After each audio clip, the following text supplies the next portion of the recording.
We got a massive recruiting weekend in the Bayou. LSU Tigers, they are hosting some big name recruits, and the headliner, five-star offensive tackle, Emanuel Ianacho. Steve, what is the latest between the Tigers and one of the top offensive tackles in America? Well, LSU had him on campus this spring. It's a program that he could really see himself flourishing. Brian Kelly, head football coach, one of the best offensive line developers in college football. When you look at what he's done historically over the course of his career, the guys that have played for him at Notre Dame and now LSU, some of the best players in the NFL, some of the highest draft picks at the position. LSU fully vested here from an NIL front for Manny Ianacho. I think this is going to be an interesting visit and what's been a fluid process. Oregon is the leader. They've led multiple times in this recruitment, but I got LSU in the 2 slot coming in. Could they be number 1 coming out? I think so because of what they do on the field. Brad Davis, the way he connects with recruits, the way he develops offensive linemen. Brian Kelly, what he's done historically. LSU's got the number 1 class in the country. I think Ianacho sees where this program is evolving as a national title contender under Coach Kelly and company.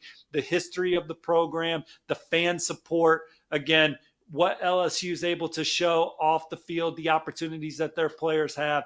They are in a great spot coming into the weekend for Ianacho. I probably put Penn State in the 3 hole for him right now, but Oregon out in front, LSU right there, exciting position for the nation's number 2 recruit. All right. Now, quarterback Bo Bentley, we've talked a lot about him on this channel, especially after he narrowed that list of offers down to 2, Oklahoma and LSU. This weekend, the Tigers get him on campus. What are we anticipating? Well, at the start of the spring, you look like a huge Oklahoma lean. Grew up a Sooners fan, been there a bunch. He's visited Oklahoma twice in the spring, was the first quarterback that new offensive coordinator Coach Arbuckle extended a scholarship to.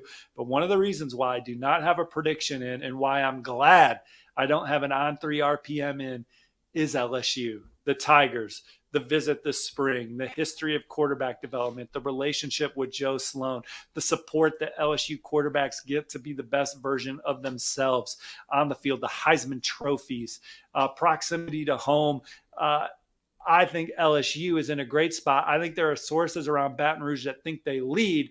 They get the first visit this weekend, then Oklahoma next weekend. So it's going to be a battle, but LSU could certainly land Bo Bentley this cycle. They did not land a quarterback in 2025. So very advantageous, in my opinion, for a true freshman quarterback to come in next fall and compete because there is not a rising sophomore in front of him.